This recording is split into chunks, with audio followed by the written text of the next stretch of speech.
Hi, I'm Matt Fleming. I'm founder and CEO of residential specialist advertising and marketing agency Aylesworth Fleming, and we're part of the £60 million Emerge Group. I've been working in property marketing since the early 1980s and have seen pretty much every type of market during that time. And in the next 10 minutes or so, I plan to set out my considered opinion on the state of the much debated UK property market and where it is headed over the next 6 months. In effect, this is my 6-month review. Every year I venture my own view on where our UK market is headed over the next 12 months. But I always take the opportunity to review that forecast at the half year. I'm a firm believer that to consistently accurately predict the UK market more than 6 months ahead, you either have to be very lucky or Tony Pidgley, of course. Volumes and values to one side, the market commentators take their lead from prices. And there are any number of residential price indices in the UK, and none of them is perfect. You pay your money and you take your choice. From the crazy ups and downs of the asking price indices published by the property portals to the manically depressive downbeat assessment of organisations like the RICS. Interestingly, I can't ever remember seeing a forecast from any of the top agents or financial institutions that includes a reference to which index their prediction should be judged against. And on the basis there can be as much as 10% between top and bottom, I guess at least that gives them a better chance of hitting the target. Although, when you consider their crystal ball gazing for 2014, none of them looks like nailing it at the halfway stage, and that follows a decidedly abject performance last year too. Whichever is your index of choice, there is no doubt we've seen some exceptional growth in house prices since the introduction of funding for lending in August 2012 and of course Help to Buy in April the following year. I choose the Halifax Index as my reference, and I've done that for many years. Although it's far from perfect, at least it's consistent. In fact, it's on the principle of consistent inconsistencies that I base my judgment of the market on the change in index value rather than just the raw number. This has always been a great way to identify trends, and if you take a look at how the index has moved in the last 12 months, it's fairly easy to spot the change in trend in the second half of the year. Take a look at this chart. It shows the increase in average price from May to November 2013 from around 2.5% inflation up to around 7.5. But from December to May 14, that rate of increase halves, with virtually no movement at all since March of this year. The equally reliable nationwide numbers are even more pronounced. The following chart is particularly consistent because it's based on a quarterly measure rather than a monthly one, reducing anomalies in the survey, and as you can see, the quarterly rate of growth from June 13 changes dramatically as we move into 2014. UK mortgage approvals fell to an 11-month low in May, falling to under 62,000 compared with almost 75,000 in Jan. And that means that transaction volumes will surely follow. In December, I predicted 2014 volumes for UK transactions over 40,000 at around 1.3 million. And while I'm sticking with it, it is starting to look just a little ambitious. Perhaps it's just the extra work involved in processing mortgage applications since the MMR that's behind this reduction in volume. We'll see. The movement in these charts comes as no surprise to me.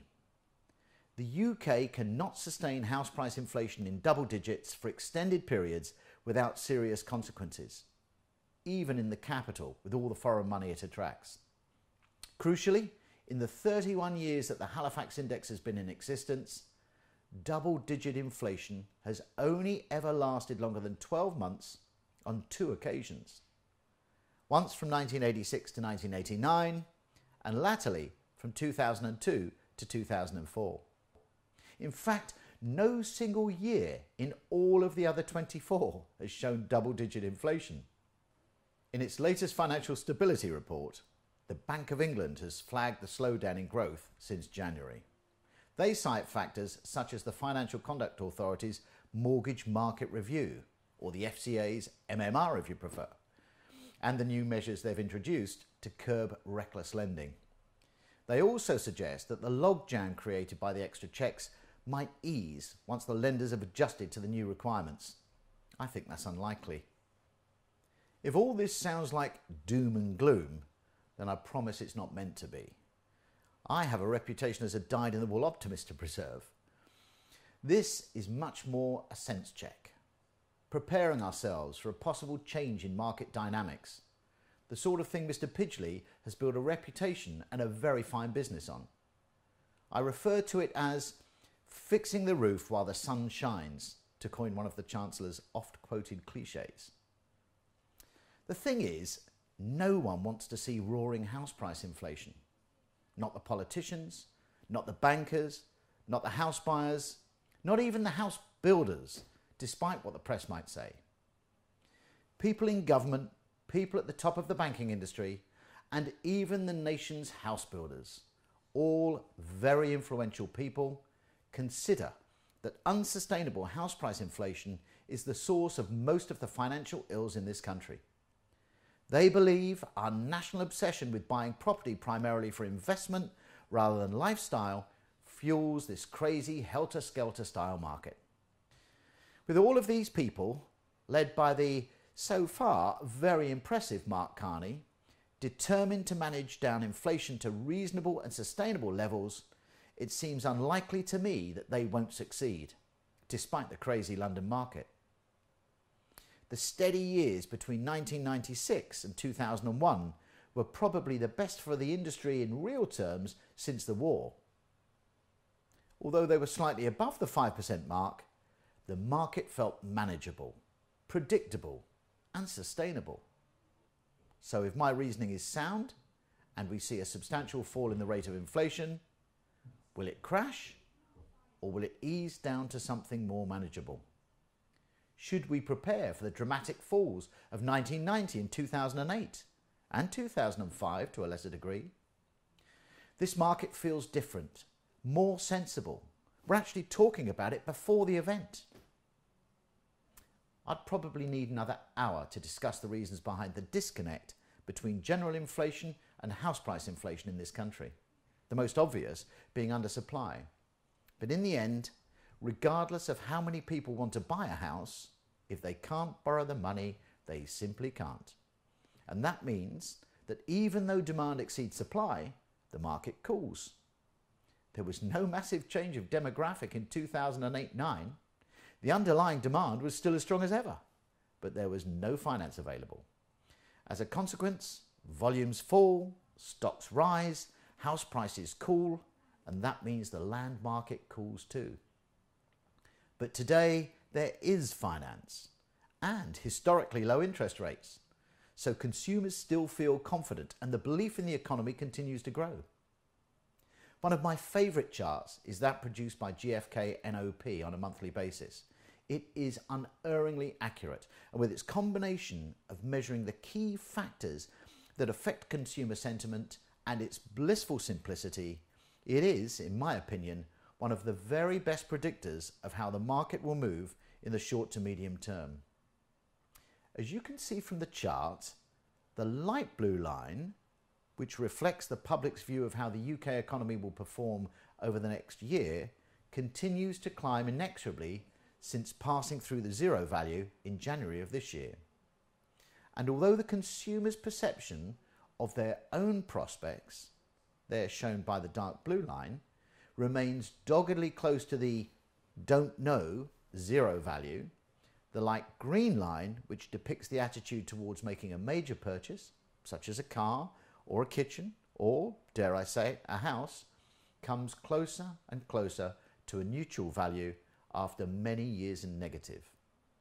It's also worth noting that the red line on the chart, which denotes overall consumer confidence, finally passed into a positive value this summer after languishing at historical lows since the recession. All in all, a bright picture then. Right now, there is still strong inflation in the market, and even those famously pessimistic surveyors at the RICS believe prices will continue to rise for the next 3 months at least. and I have no reason to disagree with them. I believe that although the peak of the market as far as the rate of inflation is concerned is past, the peak in absolute values hasn't, and won't for a while yet. In conclusion, I see the next 6 months will bring a gentle easing in the market, and I'm staying with my December prediction of between 8.5 and 10% inflation for the year, so virtually little or no improvement in the second half. In other words, touchdown rather than crash landing. For the developers, I sum up a strategy for this market as proceed with caution. Caution with land bids, caution with income forecasts, and caution with rate of sale predictions. Leave a little bit of wriggle room just in case there is a need to get a little more commercial to meet end of year targets. It's my absolute belief that the next few years will see a return to my very favourite kind of market. Challenging but manageable. One where the informed, sharp and perceptive will prosper and the incautious, impulsive and impetuous will be severely at risk. Hopefully, we'll all be in a position to take advantage of it. Thanks for listening.